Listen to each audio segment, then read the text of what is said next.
بسم الله الرحمن الرحيم والصلاة والسلام على رسول الله. عندي إن شاء الله اليوم وصفة جديدة راح تعجبكم كتير.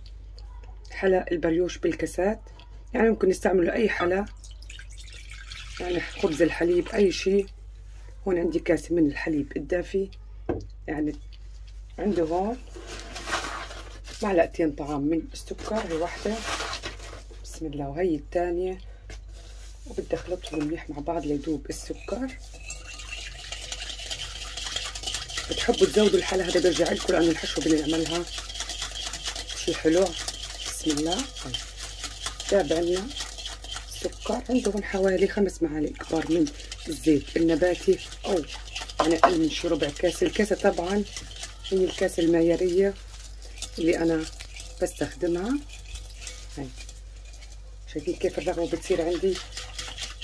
هون بدي أحط عندي بسم الله الرحمن الرحيم. تأكد إنه الدفاوة خفيفة صارت، على أساس بدنا نحط عنا البيضة، لازم تكون خفيفة على أساس البيضة ما تفسد عنا جوا وتبوظ العجينة عنا. هاي بدنا نخلقها مع بعض. هاي شايفين. وعنده هون من الخميرة باكيتين أو معلقتين طعام بسم الله كبار. هاي 7 جرامات الباكيت، أنا حطيت باكيتين بسم الله. هاي هلا بدي اسيبهم شي يتفاعلوا مع بعض، طبعا شي 5 دقايق. شايفين بعد ما سبتها شي 5 دقايق تفاعلت. عندي هون من البيكنج باودر حوالي بيكنج باودر او خميره الحلويات ربع معلقه، ورشه ملح. وبدي ابلش هلا بعد ما نخلطهم ننزل الطحين عنا شوي شوي. شايفين كيف البيكنج باودر بيعطيني تفاعل فوري للخميره، ممكن تحطوه كمان معها. هاي شايفين. بدي انزل هلا عندي الطحين بسم الله. بدي انزل هاي اول كاسه من الطحين بسم الله الرحمن الرحيم. هاي الثانيه. هلا بدي انزل الكاسه الثالثه. شايفين العجينه مسكت عندي، بس يعني اخذت لها بس من الطحين شي رشه بسيطه على ال3 كاسات اللي حطيناها مسكت. هاي شايفين. هاي هلا بدي احط عندي مع العجينه على اساس تصير عندنا ليونة أكتر فيها، وهذا سر النجاح أي بريوش بنعمله. معلقة من الزبدة بسم الله. هاي هلا نبلش نختم فيها. طبعا العجينة مثل ما قلت بلش تفرط عنا أقل شي 10 دقايق بنعجنها، ممكن على عجان بتفرط عنا وبترجع بعدين بترجع بتلم بسم الله الرحمن الرحيم. هاي شايفين نشتغل فيها، ممكن على العجان إذا بتلاقوها شوي بدها وقت. نضل نعجن لما ترجع تلم عنا.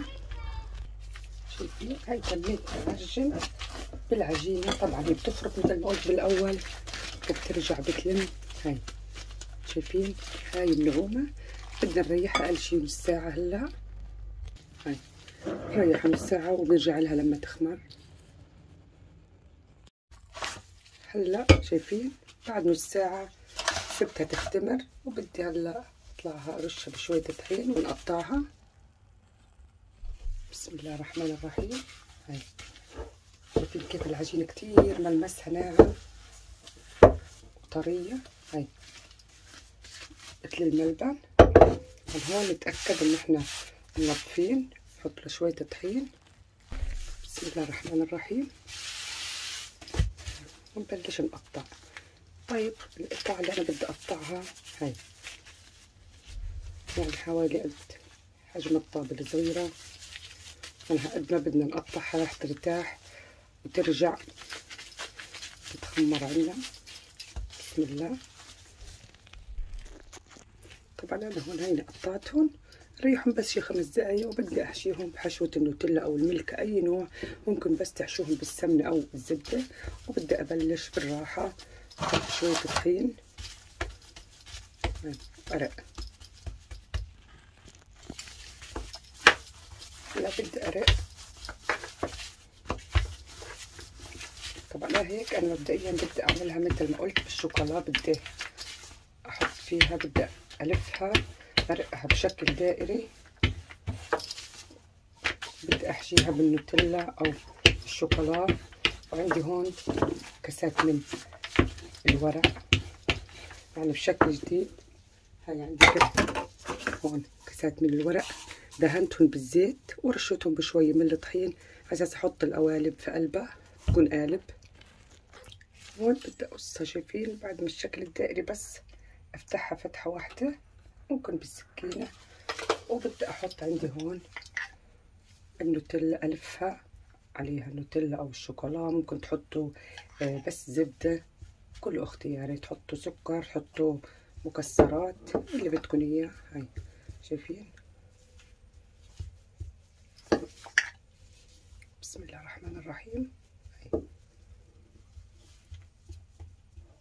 ممكن اولاد بحبوا هالشغلات. هاي ببلش اخذ الطرف على الطرف والفها، بسم الله. هاي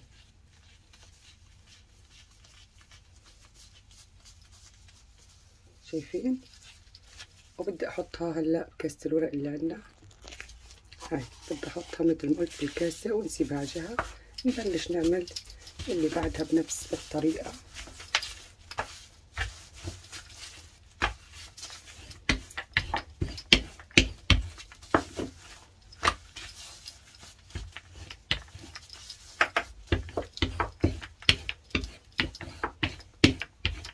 والسريع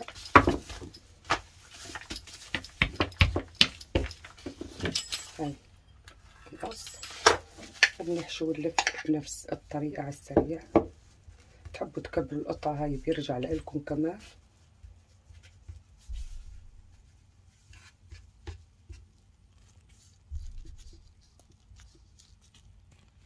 هاي بسم الله الرحمن الرحيم.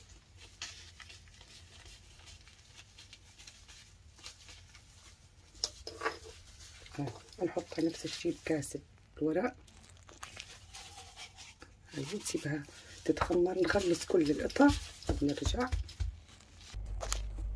شايفين هاي الكمية اللي جهزناها، بدنا نسيبها هلا تخمر يتضاعف حجمها وبنرجع لها يعني شي ربع ساعة. بسم الله. هاي نسيبها وبنرجع لها. خليتنا هون شايفين ضاعف حجمهم. وجبت عندي هون معلقتين كبار من الحليب البودر، ذوبتهم مع معلقتين مي او حليب سائل، بتحطوا مع معلقة صغيرة من السكر. وبدي بسم الله الرحمن الرحيم ادهن فيهم الوش. طبعا انا هلا في هذا الوقت لما سبتهم يتخمروا حميت الفرن على 170 درجة. بسم الله.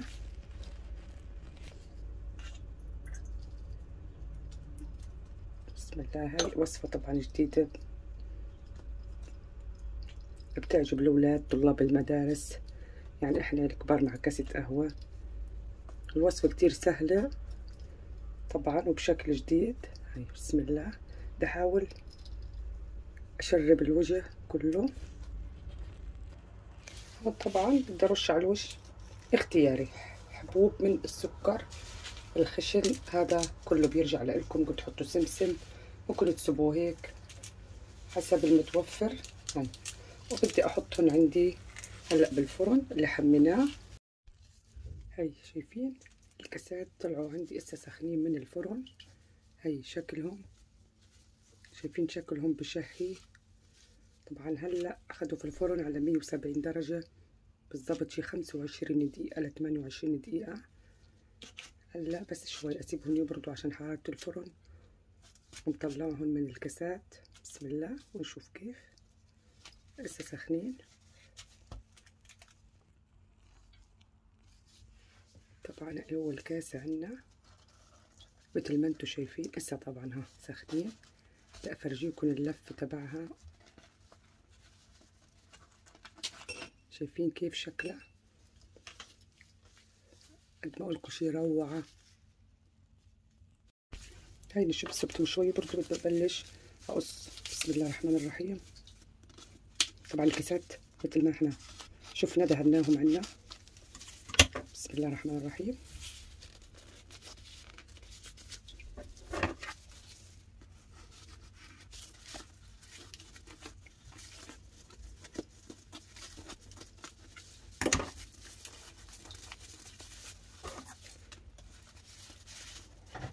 بسم الله.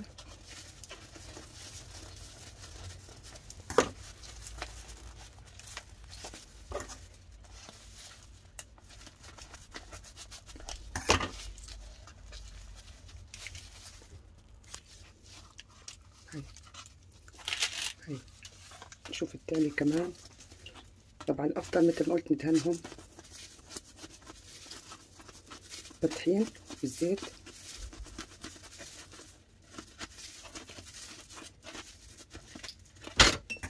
بسم الله الرحمن الرحيم. بكل سهولة بيطلعوا عنا، نطلعهم كلهم هلا بنرجع. يعني هاي من الكاسات بكل سهولة حاولوا لحالهم يطلعوا. يعني شايفين يعني منا صعبة.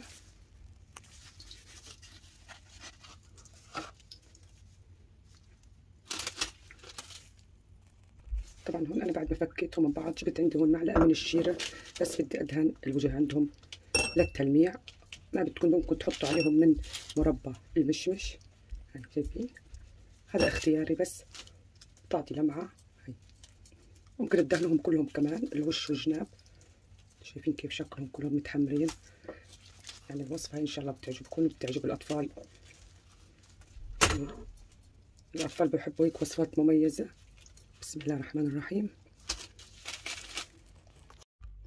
طبعا مثل ما انتم شايفين وصفتنا هي بهالشكل المميز جهزت. بسم الله الرحمن الرحيم.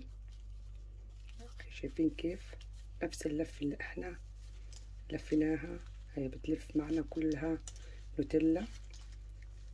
لسه بس هي طبعا ساخنة. هاي ان شاء الله بتعجبكم هالطريقة، واذا عجبكم الفيديو ما تنسونا من اللايك والشير، ونلاقي لكم فيديو تاني، وبأمان الله.